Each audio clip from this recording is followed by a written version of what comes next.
Welcome, everyone, to the CAIS YouTube channel. Today, we are sitting down with Sam Zaza, who, along with Octavio Sanchez, serves as the CAIS Replication Research Department editor to discuss the CAIS Replication Research Department.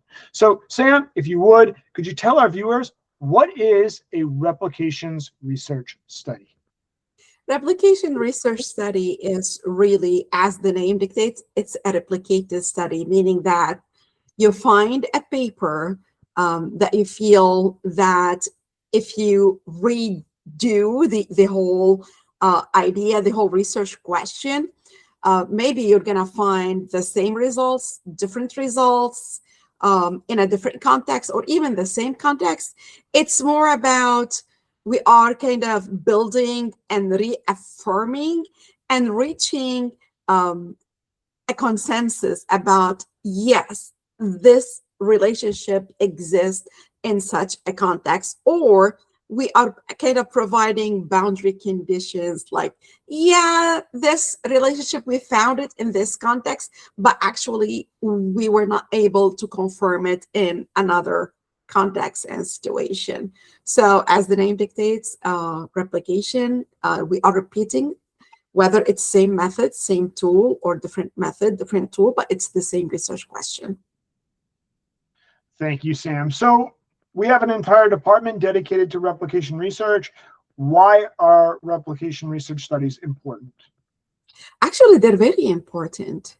How many papers sometimes like you read and you say, you know what, again, we're global. AIS is global audience, global context, global, a lot of environmental that really differs, a lot of human factor differ, technology infrastructure is different. So regardless of your research, we have global audience. And sometimes that when you read a paper, you feel like, you know what, I'm sure this doesn't hold in my university, in my area, in my country, or if I use this new methodological approach, I really doubt, I want to see if it's confirmed or not confirmed. So it is really important to replicate. We're not attacking any paper. We need to keep in mind, it's not about attacking what has been established in the literature. We're trying finding what are the boundary conditions, whether to the context, whether to the theory that we use, or maybe sometimes if you really change the theory, you can discover something more exciting. So it is really important for us as a community to build knowledge for generalizability, for exploring other contexts, other theory, other lenses, other methodological approaches. Again, we are not static. We are always improving. There is, I mean, now you have AI, you have different tools where you can test the same thing. So it's more about making sure that we are moving the field forward, and replication is like any other research. Thank you, Sam. Excellent answer. What makes a good replication study? This is something that I published many replication studies. And one of the things that really I admire, even when I read another replication study, is that when the authors provide me all the details of the original study, like clear cut, tell me at the beginning what has been done, whether what method, what sample, what's the context, what the theory, what they found early on, and also tell me what you kept from the steps from the original study and what you changed and why, right? Is it you want to confirm it that this is really something can hold in other contexts? Or maybe you want to say, well, you know what? I really thought that in my context is not going to hold, or maybe I'm going to find something else. Or maybe you're going to tell me, well, we need to look at it, like this theory doesn't hold now. We need to have another theory to look at it. So a good replication is when you inform the reader early on what was the original study. So I don't have to go back and pull the original study. I don't want to do that because I want to focus on your work, on your paper. So provide all the details and tell me what are you changing and why. So provide the details and kind of tell the reader all of that. Great. Thank you, Sam. So if that's what makes a good replication study, what are some of the common errors authors make when producing replication research? I would say when they don't find a significant relationship, maybe I don't want them to say, well, that doesn't matter. No, even non-significant matters because it tells me it's not generalizable, right? It tells me that there is a boundary condition to the original study, and you discovered it by having non-significant, you discover it. So another thing that some authors can fall into if they don't provide enough methodological details. As we say, for the original study, it has to provide much details so that anybody can replicate it, right? This is usually the research 101.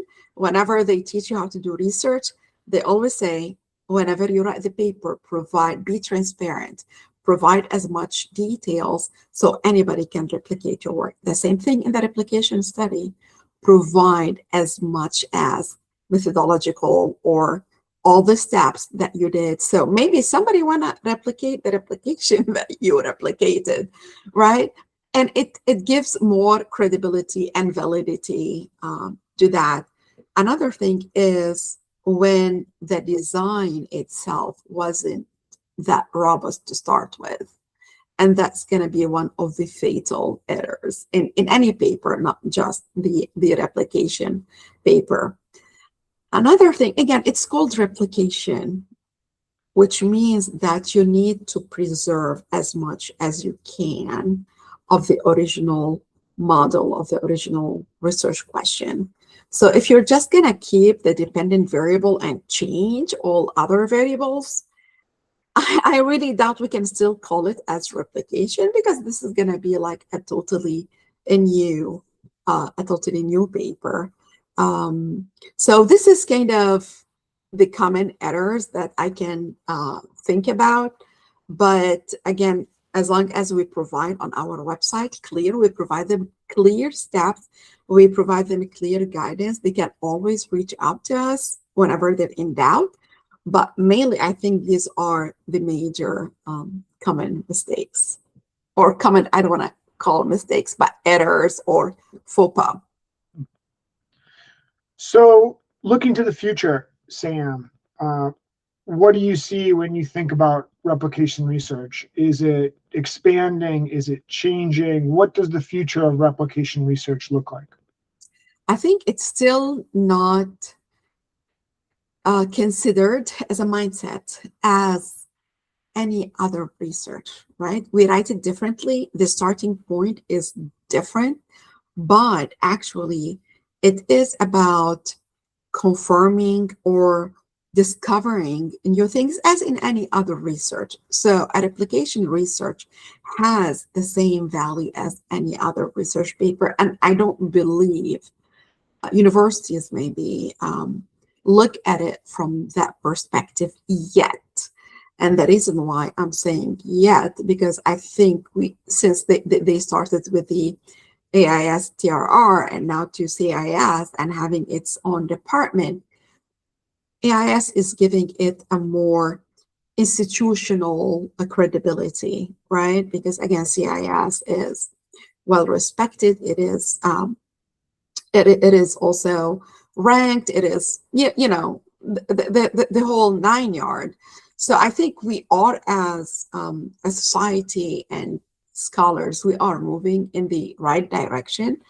For me, my aspiration actually, and the way I want to promote it as well, is I would love for PhD programs to even encourage PhD students during like their first year. I know on the second year we sit for comms, right, to test our knowledge.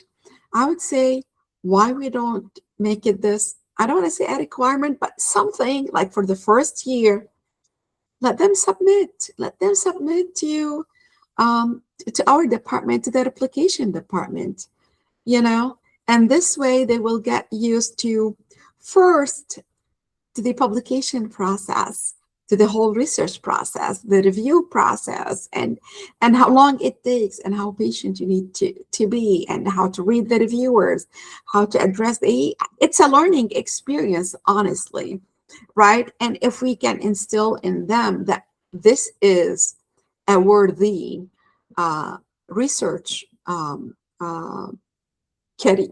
it's part of your research career.